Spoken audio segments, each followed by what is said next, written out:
Labarai da ɗumi-ɗuminsa a kan alaƙar ƙasar China da kuma wannan ƙasa ta Iran, yayin da ake cikin wani tsaka batu na wato ziyarar Donald Trump shugaban ƙasar Amurka zuwa ƙasar China da ƙulle-ƙullen da ya je ya ƙulla domin China ta ba shi goyon baya ta kuma dafa masa cikin wato yakin da ke faruwa tsakaninsu da Iran cikin buɗe mashigar Hormuz da dai sauransu.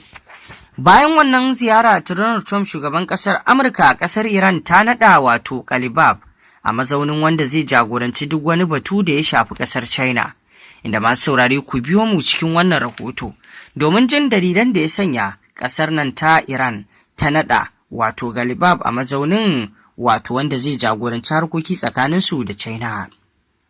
A lokacin da Muhammad Bagir Kalibab ya samu ƙuri'un kusan miliyan wato 3, ya samu ƙuri'u kusan miliyan 3 kacal a zaben shugaban ƙasa a baya, kuma ya kasa kaiwa ga wato zagaye na biyu. Da dama sun bayyana hakan a matsayin kawo ƙarshen mafarkin da ya daɗe na zama wato shugaban ƙasa. Ɗan siyasar wanda ya shafe kusan shekaru 20 yana ƙoƙarin zama shugaban ƙasa, da alama an wuce da wato yayinsa. To sai dai abubuwan da suka faru a Iran a cikin 'yan watannin nan, musamman yaƙi da rikicin da ke tsakanin Tehran da wato Washington, wato yaƙin Iran da Amurka, sun sa ya zama babban ɗan gaban goshi. Kalibab ya jagoranci tawagar Iran wajen tattaunawa da mataimakin shugaban Amurka, kuma shine kan gaba wato a tarukan tsaro da siyasa masu muhimmanci da aka yi. Sannan kuma an naɗa shi a matsayin wakilin Iran na musamman a China. Me yasa aka amincewa Kalibab? An ɗauki wannan matakin ne a yayin da ƙasar China ta zama babbar abokiyar Iran wajen hulɗar kasuwanci a cikin 'yan shekarun nan, kuma tana taka rawa wajen wato batutuwan da suka shafi yakinta, mashigar Hormuz da kuma tattaunawa tsakanin Iran. Masu sharhi na ganin wannan naɗin nasa ba wai iya a baki ba ne, wato yana nuna yadda Iran ke ɗaukar wasu matakai masu mahimmanci game da harkokinta na ƙasa da ƙasa, musamman a irin wannan lokaci na tsamin dangantaka a yankin gabas ta tsakiya. Wasu kuma na ganin Kalibab na taka muhimmiyar rawa wajen yanke wasu hukunce-hukunce da tattaunawar masu faɗa a ji a wannan yanayi na yaƙin. Me yasa China ke da muhimmanci a yanzu? Bayan ficewar Amurka daga wato JCPOA a shekarar 2018, alƙiblar Iran ta karkata zuwa gabas sosai. Sannu a hankali ƙasar ta zama babbar abokiyar hada-hadar tattalin arziki ga Tehran, wato ƙasar Iran, ƙasar da take sayan mafi yawan man fetur na Iran a tsawon shekarun da aka sanya mata takunkumi, inda ya zama ɗaya daga cikin wato hanyoyin da suka rage mata na samun kuɗaɗen shiga. Yakin da aka fafata a baya-bayan nan ya sa matsayin China ga ƙasar Iran ya huce na kasuwanci kawai, domin baya ga zamanta babbar ƙasar da take wato sayan manta, masu sharhi na ganin tana taka muhimmiyar rawa wajen tattaunawa game da yakin na Iran da Amurka. Yadda China ta shiga tsakanin yarjejeniyar Iran da Saudi Arabia da ci gaba da alaƙa tsakanin ƙasashen biyu, yasa ake ganin za ta iya irin hakan a wasu rikice-rikicen na wasu yankin. Sai dai duk da haka, wasu na ganin China ba za ta taɓa barin zumuntarta da Iran ya lalace ba, kuma ba za ta so a ci gaba da rikici a yankin Gulf ba, yankin da China ta dogara sosai a kai ta fannin wato makamashinta. Wannan yasa ake ganin Iran ɗin na son inganta alaƙarta da China fiye da ta kasuwanci. Ina ma'aikatar harkokin wajen take? Naɗin kakakin majalisar a wannan sabon mukami zai iya zama wato kamar rage ƙarfin ikon ma'aikatar harkokin wajen Iran da kuma muhimman bayanai da suka shafi soji da harkokin tsaro. Jamhuriyar Musulunci ta Iran bata cika barin wasu tsare-tsare da suka shafi hulɗar ƙasashen waje kacokan ba ga ma'aikatar harkokin waje ba, kama daga wato maganar nukiliya da tsaron yankin. Rundunar juyin juya hali da majalisar koli na taka muhimmiyar rawa wajen yanke hukuncin. Wasu masu sharhi na ganin hulɗar China ta wuce ta diflomasiyya a irin yanayin da ake ciki na yaƙi da takunkumai. ga batun mashigar Hormuz da kuma wato alakarta da Amurka. Yasa ake ganin ta ga dacewar miƙa wannan ragama zuwa ga wani mutum da ke da wato kusanci da hukumomin tsaro da kuma ƙarfin faɗa a ji a siyasance.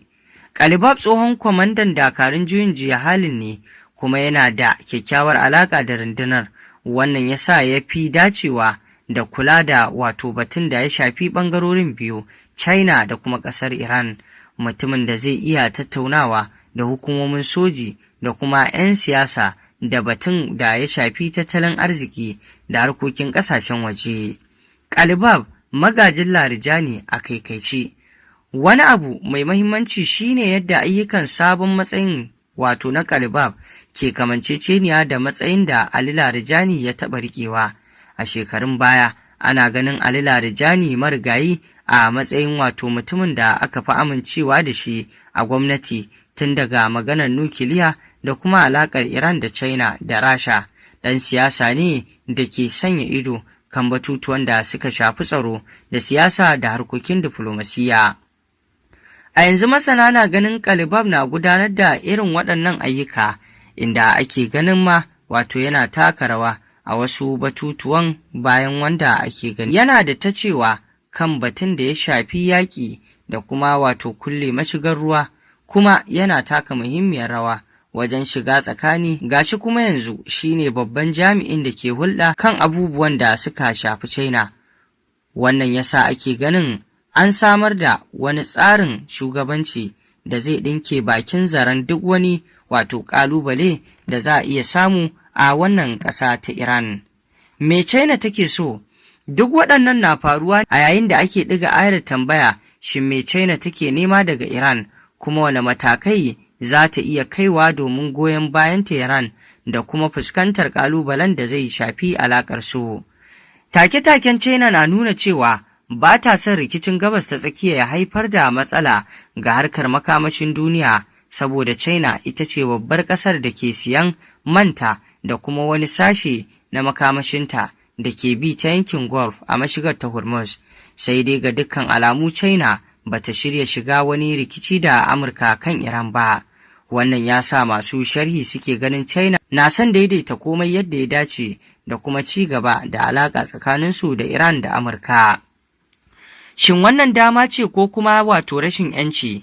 Yayin da wasu a Iran ke sukar yawan dogaro kan gabashin duniya da China da Rasha, musamman bayan janyewar Amurka da wato JCPOA da kuma wato yaƙe-yaƙen da aka yi a baya-bayan nan, ya kamata a yi tsarin da zai rage dogaro kan wata ƙasa, musamman kan tattalin arziki da hulɗa na ƙasa da ƙasa. Wasu masu sharhi na gargaɗin cewa yawan dogaro kan China zai iya zame mata matsala nan gaba. Suna ganin Beijing na yanke hukunci na kan abin da take da ra'ayi kawai ba tare da duba wato wasu abubuwa da suka shafi siyasa da kuma alaƙar su da jamhuriyar musulunci ba. Saboda wannan dalilin wasu masu sharhi ganin idan rikicin Iran ya zama ɗaya daga cikin manyan batutuwa da za a hau teburin tattaunawa da su, Tehran za ta iya shiga tsaka mai wuya kuma ba lallai ta iya daidaita lamarin ba. To masu saurare, me za ku ce kan wannan batu? Mun gode. Ku ci gaba da bibiyar wannan rahotannin labarai da muke kawo muku domin sanin abubuwan da ke faruwa a duniya. Ku dangwala mana alamar subscribing sannan ku danna ƙararrawa. Mun gode.